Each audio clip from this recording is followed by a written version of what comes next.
Welcome, everybody, to the third installment of the Aquagon. I'm Stuart the Steel Cage alongside my partner, Wayo Dave. and this is the Aquagon. Ooh, deeper the better. Oh, baby. Last weekend, well, another fight night gone. It was a good fight night. Like I said, I think, if you're a true fight fan, I think there was some pretty good matchmaking by the UFC. I'm going to be honest, though. We went 2 out of 4, 50%. Listen, if you're looking for more than 50%, I'm not your huckleberry, okay? Now, I will say that one of the fights that I Except for this show. Except for this is the one. This is the one. Like and subscribe, please. I did, on one of those fights, I think we both had our heart ripped out like that Telly Savalas guy in the Indiana Jones movie when they're falling off the cliff. But on Alexei. Alexei, he started out doing exactly what he was going to do. He took him down. He was going for a choke. I just think his age showed as the fight. How many more seconds do you think he needed to get that thing stiff? Gosh, it was like right at the end of the round, too. I was about to just come out of my chair. That would have been a really nice land. I really, to answer your question, I think maybe 30 more seconds. 30 more seconds, he's done, yeah. Yeah. I believe that. 100%. We gave you Marlon Vera. Vera, oh yeah, great pick on Vera. I think, at the end of the day, just like we said, I think, Davey, strength of competition, who progressed more, who didn't progress more. Marlon showed that there is levels to this game, and he ended up outpointing and got the victory. What was the other one we gave the win on? We gave the win on we had the Brazilian lady. The Brazilian lady, that's right. We couldn't get her name, it was a tongue twister, but either way, we gave you the pick there. It was a victory. Korean Zombie, he impressed me a little bit. He was looking good. He looked like vintage Korean Zombie, and he did exactly what I said. And I did say he's very good on the ground, but he never used it. He used it a bit in this fight. Man, he did. He was looking, he just outclassed them all around. He really did. Maybe Ige got the last round. Maybe. Came out swinging in the last round, but Ige stood in there, he landed a couple punches, but he was just outclassed. It wasn't like, a lucky punch was landed by Korean Zombie. It was just, he just had control of the whole fight. And, I never felt like I was on the right side of that one. No. You live and you learn.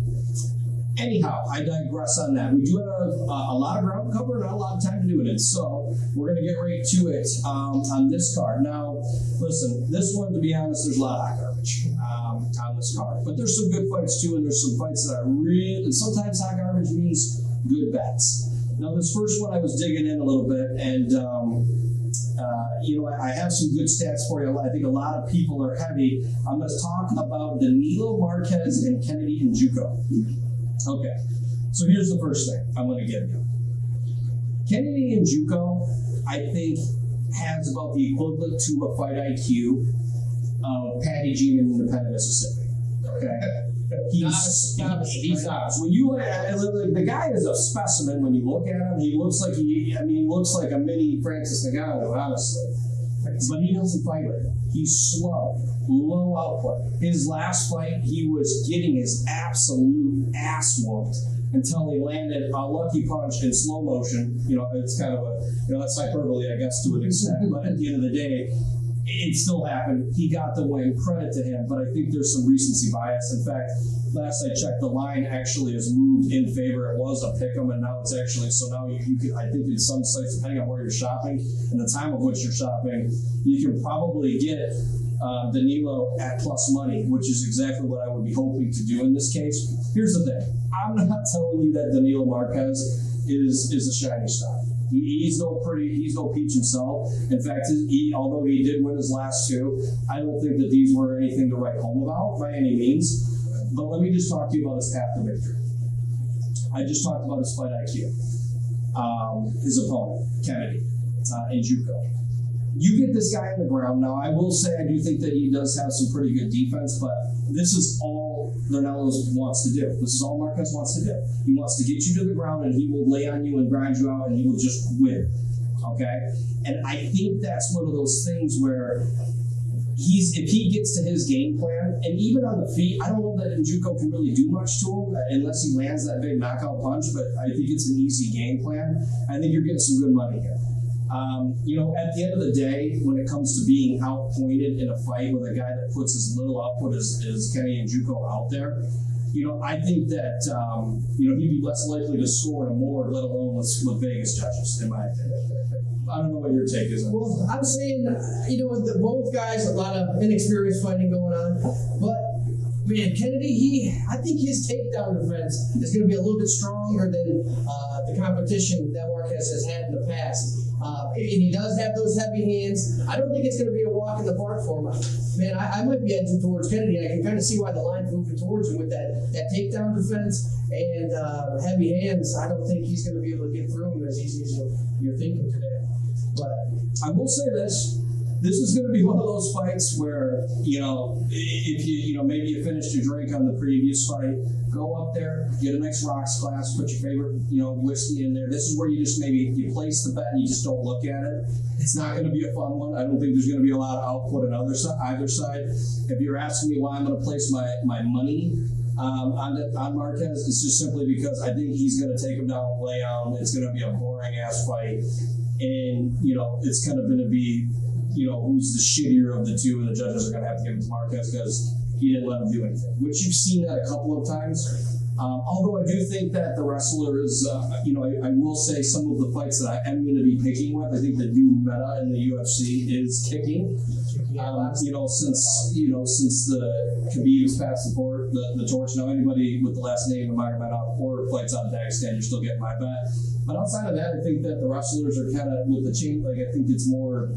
They're not getting as much clout with the judges of recent. I like how you use that word meta. I think they don't really use that in fighting yet, but they need to really bring it in there. Yeah. I mean, these people that are using these high-level skills that are winning in fights over and over again, and people are picking up on it. It is changing the meta, just like in a video game or something. It's showing you what it takes to win it, and until someone can figure out what to do against these leg kicks, leg kicks are going to be the deciding factor in a lot of these fights. And it's not like the leg kicks. The thing with leg kicks, it's how they're using it.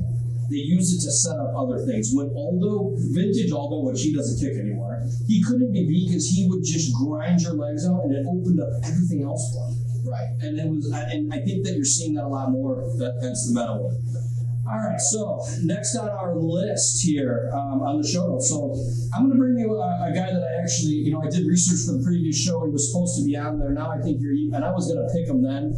I'm more likely to pick him now because he's going to get a guy on short notice. I always love that. If you look at the test of time, maybe not of recent time, the short notice fighter, I believe, is won the majority of the time in recent. But if you go with a larger sample size, most of the time you're not winning when you go with the fighter that takes us on short notice. It's going to be Tim Means. The Dirty Bird. The Dirty Bird. Now, I understand with the Dirty Bird, and I'm going to give you guys the line right now on where I got it at, and I believe this hasn't moved much. I believe he's at negative 200 to 215, depending on where you're going. Now, I know that's not the best money. I know and it's probably maybe farther out than where I would have liked to see it. However, I think that he is very slick punching. He is I got actually a couple of stats for you here with the slick punch, because I think beating Mike Perry is as good of a win as it maybe once was in his career. But he was hiding his punches well, and check the stat out. Tim Means lands 5.16 significant strikes per minute. Okay? Pair that with a 41% takedown percentage. Listen, he doesn't take people down quite frequently, and I understand that. But when he does, he's getting it down. So when you talk about a fight that, I think when you look at it, you always got to think, will it go the distance? Who's getting their hand next? That's a pretty good combination when it comes to it. Now, his opponent, what does his opponent say? Nicholas Dalby. Now, Dalby's the kickboxer. And I think there was a lot of controversy on his last victory that, he didn't really win it and went to the judges. I forgot the gentleman's name But he stole the win, you're thinking. He stole the win. Okay, now you're coming against the veteran Tim Means. Short notice. I don't know that he necessarily has a gas tank issue, but I just don't see where I feel like when you look at the stats, Tim Means has him at every angle. I mean, I don't know if you have any color on this one, but well, yeah. I mean, sticking with the stats, 63% KO. So, like you say, he's got the slick striking. If he wants to take you down, he's going to take you down. And he's not one of these guys that's getting old and he shouldn't be in the cage. He's aging like a fine wine. Yeah, he really is. He's ready to put a hurt on somebody. He's not just some gatekeeper this kid can make his name off of. No. This is going to be a scrap. It really is. I think it's actually going to be an exciting fight. And listen, the other guy, he has a puncher's chance too. There's no doubt about it. You can say that about any of these guys on the card, whether we pick them or we don't. I would say at the price, though, that you're getting Tim Means, and he might drop to negative 175. We'll see what happens as fight week progresses. I would probably put him more in a parlay piece. Okay. There's a couple good guys who are good in a parlay. I think this might be a good parlay card, but anyway, I got a strong lean. Tim Means, you can put that one in the bank cash too. I like Tim Means in that one as well. All right.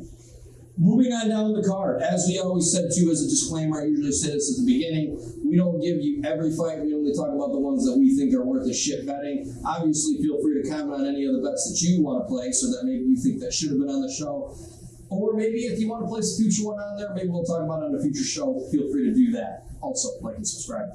Nice little plug there mid-show. You like that? Yeah, I like it.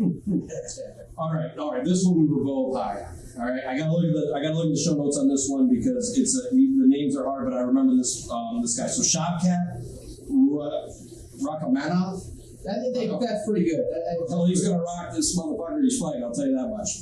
Let me tell you this much: he's got a 100% finish rate. 100% finish rate.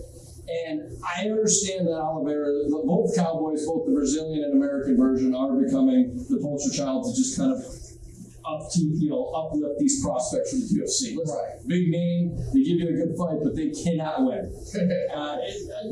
Alex Oliveira, the Cowboy, he put on a good show, but this guy, when you look at even his tape before the UFC, he is a maniac, and he is good everywhere. He's coming at you the whole fight. The whole fight. He's good on the ground. He's good.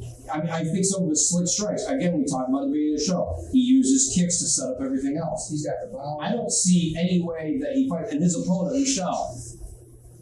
Now, Michelle's a crappy veteran. He's been around the game for a while, but there's a couple of problems with this guy. First off, he used to fight at 155. Now he's up a weight class, and he is 5'5".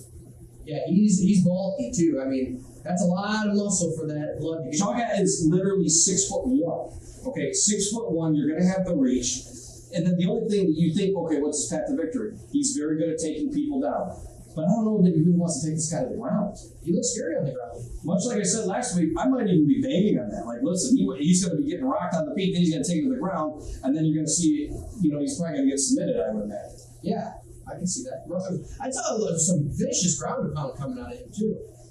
So yeah, he's going to be in trouble everywhere he looks with this. This would be one that I would say is going to be finished. I don't see this one going to the scorecard. This guy's a finishing machine.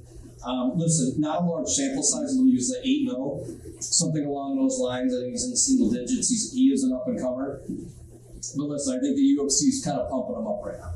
I think they're serving up a couple of softballs, but big names, but a little bit aged big names, if you will. Right. You know what I mean? And I think this is going to be a good fight, but I just think it's going to be a finish, which also one could argue would make it a good fight. Yeah. But that's to me, I think that this is again heavy money. I think he's plus 220, 225, depending on where you're looking, and at the time of which you place the bet. But again, great parlay piece, one that I would put in there. Like the favorite here, there's no way I'm going against him anytime soon. Yeah, we were putting that parlay together pretty quick too with some of these favorites. I mean, there's no way I see any of these guys losing so far. Now, a betting man would tell you in the fight game, you're going to make your money on placing the underdog. Now, I have an underdog for you, and people might crush me for this, but I have some stats that I want to give you. Before I get into this fight, I think that there are some people in the UFC that claim to do a kill or be, I'm either going to kill you or kill or be killed, as they say, right? This guy actually fucking lives it, okay?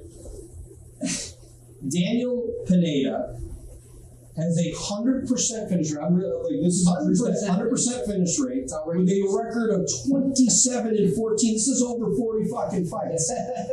This guy either finishes you or he dies. Now, I'm going to give you listen, he is the underdog for a reason. There is a con here. Shitty gas tank. Andre Touchy-Feely is his opponent, right? Yep. Shitty gas tank. Feely. You got a household name in Feely. I mean, Touchy-Feely. Not a bad gas tank, although Feely isn't exactly a winning machine himself. I don't know that he actually deserves the line where it's at. I think you're getting a great price on this one. But the one thing I'll tell you too, this guy's kicks are incredible. This guy is fighting at a weight class he shouldn't be fighting at. He could live. I mean, he might be a normal size, if not big size, the weight class up. So he's going to be the bigger guy in that. It is going to be interesting if he even makes weight, but quite frankly, I don't give a shit. That almost helps him, in my opinion, because it's not like he's going the distance here, people. So the gas tank to me is like, you're getting plus money, you're hoping that he's going to knock the guy out at some point or drown him, one of the two. Now, the output is going to be a big thing in the beginning. He's going to, if it does go to a third round, he will be up, but I can see that's Feely's path to victory in this case. Okay, but at the same point, I think he's going to be landing those big kicks, those big shots early. You saw it with Cub Swanson. He had Cub Swanson on the ropes right up until Cub clipped him in that fight. I don't know what your take is on this one. Man, you know what? I was doing a little research on this one as well. I watched that Cub Swanson fight. He looked good in the first round. About halfway through the second round, that's where Cub started, clipped him and started taking over that fight. That's an old Cub Swanson, you got to remember. Yeah. So Touchy-Feely, his last fight, he fought Bryce Harper. He lost to Bryce Harper. But, Bryce Harper is a hell of a grappler. Kept him on his toes the whole fight. But both those guys were pressing that whole entire fight. I mean, he could have went either way at most points of that fight. I'm going to have to edge out. I don't see him picking against Touchy-Feely on this one. I don't think this guy had enough to get it done. One thing that I think is interesting about Feely, it's when I watched, it was against Yusuf, forgot the guy's last name, but his previous two fights ago, he had very slick takedowns, but the guy has no takedown defense whatsoever. And in fact, I think I might even have the stat here. I don't have the stat, but it is a very low percentage on his takedown defense. And I think that's a problem. And you would think he trains out at Team Alpha Male. One of my good buddies over at Team Alpha Male, Vince Murdoch, he's actually airing tonight this fight, so good luck to him. That's a good grappling camp, but he's been there for a while and it hasn't seemed to change. It just seems to be how he gets edged out. The guy he's like the guy that can jump out of the court. You know what I mean? He's got all the intangibles that you look for in a fighter, but he's not getting the W. Yeah, you got to get the win. I mean, at the end of the day, he's not getting his hand raised, and you got to think there's a reason for it. And to give, I mean, you might be saying you're leaning that way, but I can't imagine. For me, as a bettor, to put plus money that, or to bet that much on a heavy favorite, I just don't see that it's worth the. Yeah, he's not making the parlay with how close this fight. No, exactly. And again, maybe either way you want to look at it. Listen, maybe Vegas has it right as a favorite, but I think if you're looking to place a little bit of money, maybe get a big bang out of it, maybe start, it's a later in the card fight, so maybe you're either making up some money or you're padding up what you've done before. I don't know what you got there, but again, I want to, you can cash a ticket on that one, put that one. I think I'm going to be waiting until I watch these guys walk down, and if I see the eye of the tiger and our boy there, I'll take that. The horse that shits. A horse that shits. To that one, huh? So if he's trotting down there ready to just put a stinky right in the octagon, I'll take him. But I'm going to have to see him looking like he's ready to kill this man walking down there. I love it.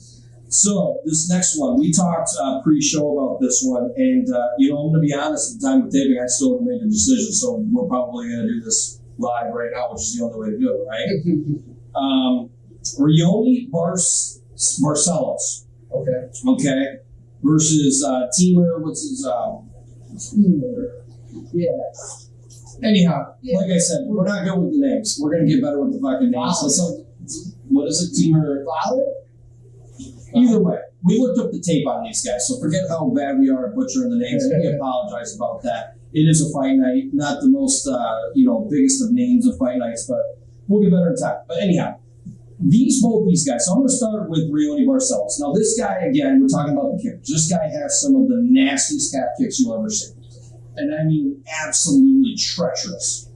I think he's very well-rounded. I think he comes with high regard. You look at all his takes. I mean, this guy is good all around. Always a safe bet that when you look at the way that he is. Where is he losing? The guy can strike up top. You look at this last guy, and he lost to Telvin Williams, I believe. I can't remember. Again, shitty with names. I know that. We're going to get better. We're going to work on it. Anyhow, Telvin Smith. That's what it was. Telvin Smith. He was working him. He was working him up and down the octagon until he got clipped. And, he was almost in my notepad as like an immediate bet next because he's going to have a chip on his shoulder because he came into the UFC with very high regard. And quite frankly, he showed up to play that day. I mean, he showed up to fight. He came out there. It was a grinding fight. He was up in his face. I don't know. What's your take on this one before I even get into the... Well, you know what I like? First off the bat, when a Brazilian falls in love with striking, as he seems to have done, I mean, he always can fall back out as BJJ. That's what I like about him. But, man, where I'm thinking this might be our underdog pick, we have Timur there. He is a veteran. Timur's a veteran. I think he has some really good wins in the PFL. He hasn't actually lost a fight since 2016, so he's on a pretty good streak. I think he had one no contest, but that might have been for somebody tested positive for marijuana, I believe it was. Just something weird happened, but he was beating the hell out of that guy before the no contest. So what I'm thinking is our Brazilian buddy here, he's a little bit, he's got a lot of power on the feet. He's kicking that calf, like you're saying, but Timur, he's coming down a weight class, so he's going to be big for 135. I think the last few fights he fought was at 145, so he's going to be looking big, and his striking is on a different level than I think our boy, the Brazilian's seen. I just saw him hit the last guy with like 3 question mark kicks in the first round, then hit him with a teep to knock him down. I mean, just an outrageous way. He almost had Telvin Smith out. I mean, you could have made a case that he would have knocked him down. Like the fight could have been stopped. It wasn't. Ended up costing him. But the one thing that I'll say too about Barcelos is, he does have 85% takedown defense. But to your point, is that really where he wants to bring this? Is that even a factor? Oh, Timur's not going to be trying to take that down to the ground. I think he's going to be trying to make this a kickboxing. It's going to be a strike fest. Yeah, and he's very creative with his striking. I think you're going to see something that he's never seen before. He's going to be mixing it up a lot on him. He's hiding his strikes, sometimes the opposite of what anyone would ever hide their strikes with, and then really confusing these guys in the ring. So I like him as an underdog. And that's what was he, plus 210, 230? Yeah. That's a huge I think the price. I mean, when you really break this down, and I think you just told me on the price of something we didn't even talk. You're getting them at -225 at this point. I think that maybe, let's say they fight 10 times. All right, maybe Barcelos wins 6 out of 10. I don't think that the price really justifies it. I think this is as close to a pick 'em as you can get. So you might as well put your money on the plus side. Yeah, take that plus money. Take the plus money. Maybe sprinkle it in a couple of parlays. See what you can get with some of the favorites we gave you earlier. Yeah, I'm with you, man. Put that in the bank. Let's give a nice little chug to that one. Hell yeah. You told me more fun to bet the dogs anyways. I like that. Absolutely. For you cheapskates out there, that's how you make money. Bet a little, win a lot. There we go. We love it. All right, what's a good one that you're going to offer the table here? Let's take a look. I mean, Open St. Peru, he's got a choke named after him. He's the Von Blue? The Von Blue, yeah. I think they're going to switch to the OSP choke now. Yeah. He's going to go up to heavyweight this time. Last fight, he fought back in December. He didn't look good. He didn't look good. Jamal Hill, our buddy that just got his arm busted off, beat him back in December. He didn't look good. Yeah, see, we're not like in strength and competition right now. And coming in off a loss, popping up a weight class. He missed weight in December. I don't know if I mentioned that, by 1.5 pounds. I think he weighed in at 207.5. So, he's getting older. He's on the wrong side of 35. He's coming in against this guy. Canadian hillbilly dude. I mean, this guy rocks a mullet. I think he makes Bozer's a champ.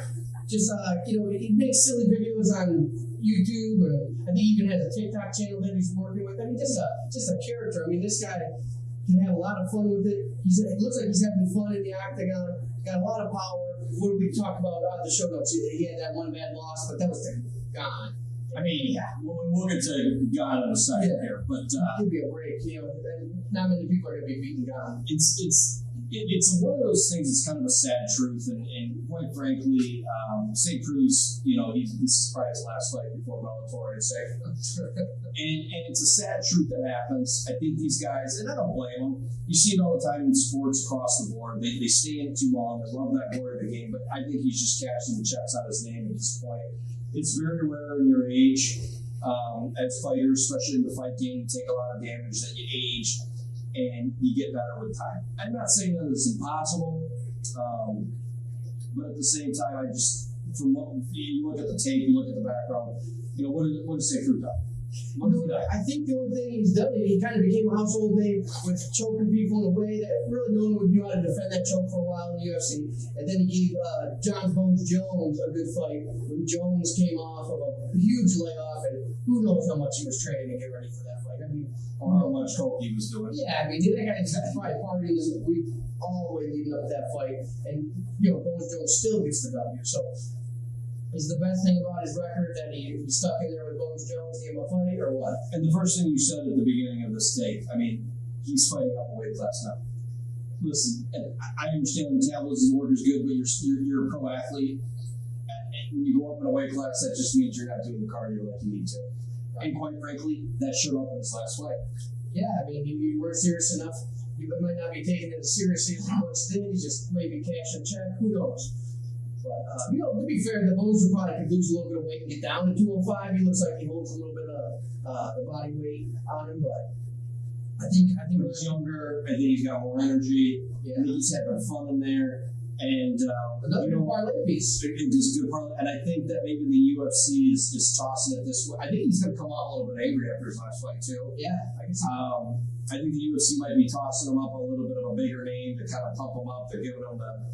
He's not the marquee, but he's the the co-main, basically, if you will, for lack of a better term, if you want to call it that. I don't know if that's really fair to say, but regardless, I think they're pumping his name up. They're really trying to push that division anyway, so we'll see what happens. I think that's a safe bet. I think we can catch that one in as well. I actually like that one on the Draftkings play as well.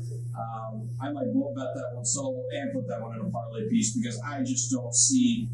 Unless he goes out there and hits a Von Flue joke, I just don't see how he wins this. And the longer the fight goes, the less likely it's going to be. I mean, if you're going to bet with Flue, you might as well put that up with a first round TKO as well, because that's the only way that's happening. You got to come with a new spark that you haven't seen from him in a while to get the W on Saturday. Yeah. All right. It is that time, folks. We are to the main event. Now, this is a great main event. I don't think this is the strongest of cards as far as pure talent goes, but I'm telling you right now, this main event, nothing could be further from the truth. Volkov, first of all, Volkov is a guy that puts a lot of output out there. We're going to start with that, and then we'll get into that. Volkov, a lot of output. I think he's almost crafted this signature front kick. Which is a bruiser. He'll lay it on you. He's had, when you talk about his talent pool that he's faced, he's been up there with the best. He's been fighting at the top, so it's not like. Well, he hammered Derek Lewis. Tell Derek Lewis knocked his ass out. Yeah. I mean, he beat the hell out of him the whole fight. Right, and exactly. The point being is that Volkov isn't this guy that just has been fighting lower level talent, and they threw him up against a horse, and now it's your time to shine, buddy. Let's go out there, see what you got. Right. Go against Goliath. It's not like that. I think that when you talk about a 5-round fight, he's as capable of outpointing anyone in the UFC. There's no doubt about it. His output is aggressive at best. You know what I mean? In fact, it's like you said, you just brought up there. It was a kid almost get him in trouble. Yeah. So I think that he's definitely a force to be reckoned with. I think it's probably Gane's up there with it's going to be one of his toughest challenges. Then we talk about that. Gane is a heavyweight that fights like a lightweight or a welterweight. I mean, this guy's kicks, he's like vintage Aldo with his velocity around his kick, but it's a damn fucking tree trunk. He's a big man. You know what I mean? And he gets that son of a bitch up to you. I mean, this guy is insane the way he moves. This is like a new era of big men. Yeah. You know what I mean? Well, you got to imagine he was training with Gane for how long? Those two kind of bouncing off each other, steel sharpened steel. I mean, two big behemoths like that going at it. Oh, I wish we went the tape of them just sparring. I mean, that we are poised right now. I think, and it's funny. I'm going to go off on a little bit of a tangent here. You know, Bones Jones is really jonesing, pun intended, for that fight. But it's like he wants to demand a lot of money from Dana White, who he knows isn't going to get. Dana White never came, especially to someone that hasn't been fighting much. I think this is going to be the mega fight that it's going to come together, and it's coming together great. Listen, Gane, I think he needs maybe this fight, maybe the Gane fights again, he fights again, and then you're going to have the mega fight. I think Gane needs to get a little bit more on his record, maybe a little bit more on his resume. And this is going to be a good test. Like I said, I'm not saying Volkov is going to be a pushover. Volkov he's out. He's got a lot of output. I think this is going to be a very good scrap. But ultimately, where does he beat Gane? I mean, Gane's going to hammer him with the legs. He's going to hammer him with the punches. He's going to be able to out wrestle him. I just don't. Where do you beat him? It's going to be a hard path to victory for Volkov, man. It really will be. And then I don't see this going to the judges. I don't see this going 5 rounds. You know, but at the same time. I think that both fighters are ready to do that if need be. And I think if they do, it might be a top fight of the year candidate. I would imagine. Man, I'm just trying to think some more of this Volkov. I mean, if he can keep on his back foot, keep him coming forward, maybe wear him out in round 4, round 5, do you think that he has any chance of getting anything done like that? I'm seriously, he'd have to. I'm having a hard time thinking what his game plan's going to be. He's got to be wear him out, right? I mean, does Gane, from the tape I've seen, I don't see Gane gassing. He hasn't done 5 rounds yet. He hasn't gone 5 rounds, that is a thing. But again, he knows that. You know, he's probably training. He's the marquee right now. He's ready to go on it. He probably doesn't want to go 5 rounds. The way that Gane fights, you know, probably less likely to fucking happen. But at the same time, I just don't see. He has to get a lucky punch, or more likely a lucky front kick would be the path to victory. I think that Volkov is pretty tricky with that front kick. Yeah. That would be something that I could see happening, albeit you're not going to get my money on that. And I know that Gane is a heavy favorite. You're going north to 200 if you want to bet with him. I get a very nice parlay piece. But I just, again, where is he losing? You know what I mean? And they fight 10 times. I don't see Volkov winning once, if I'm being completely honest. I think I'm with you on that one. So another good piece for our parlay. Yes, it is. Yes, it is indeed. And that concludes the 3rd episode of the Aquagon. I think we're going to have a little bit of break over the 4th of July weekend. I don't think there's a card coming up there. So the next time we come to you will be the biggest show. Ooh. Oh, baby. We're talking about Conor McGregor Poirier 3. That is going to be a good one to unpack. I can't wait to be here with you from the Aquagon. But outside of that, please like and subscribe. The only two giving you the picks from an actual fucking hot tub with shirts on and pit vipers. And we're out.